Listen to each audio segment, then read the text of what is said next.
Alors cette formation est destinée à toutes les personnes professionnelles qui approchent les patients porteurs de la maladie d'Alzheimer ou maladie apparentée. Cette formation a été construite progressivement grâce à tous les outils qui ont été créés dans le groupe Alzheimer, avec aussi l'appui du Living Lab qui nous aide à utiliser les nouvelles technologies et des nouvelles approches pédagogiques.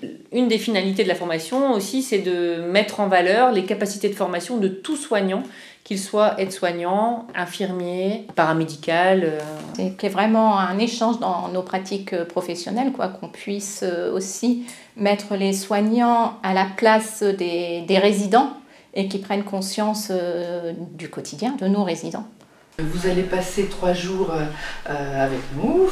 Vous allez bénéficier d'une formation qui n'est pas une formation, j'allais dire pas une formation de plus sur la maladie d'Alzheimer, mais on a voulu faire plutôt une formation autrement. On a voulu faire intervenir tout au long de ces 3 jours des professionnels de santé qui s'occupent quotidiennement de nos résidents. Ça peut être des médecins, c'est aussi des psychologues, des ergothérapeutes, des aides-soignantes, des psychomotriciennes, des infirmières. On leur explique la maladie vraiment du début à la fin. À quel moment, par exemple, on va trouver de la dépression, à quel moment on va trouver de l'agitation, à quel moment on va trouver de l'apathie. Et ça, c'est selon l'évolution de la maladie, en fait.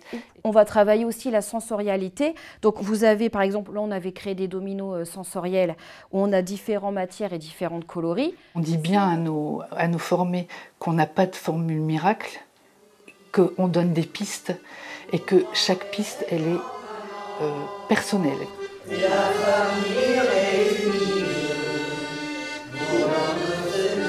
Cette formation, en fait, ça touche tous les domaines, dont les différents partenaires qui peuvent exister sur le territoire.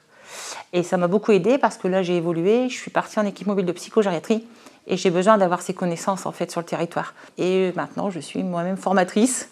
J'ai envie que d'autres personnes puissent avoir accès justement à ces informations-là et pouvoir aider au mieux les familles et que ça soit répandu le plus possible en fait. Et on est vraiment sur une formation qui est actuellement mature et qui est vraiment très collaborative.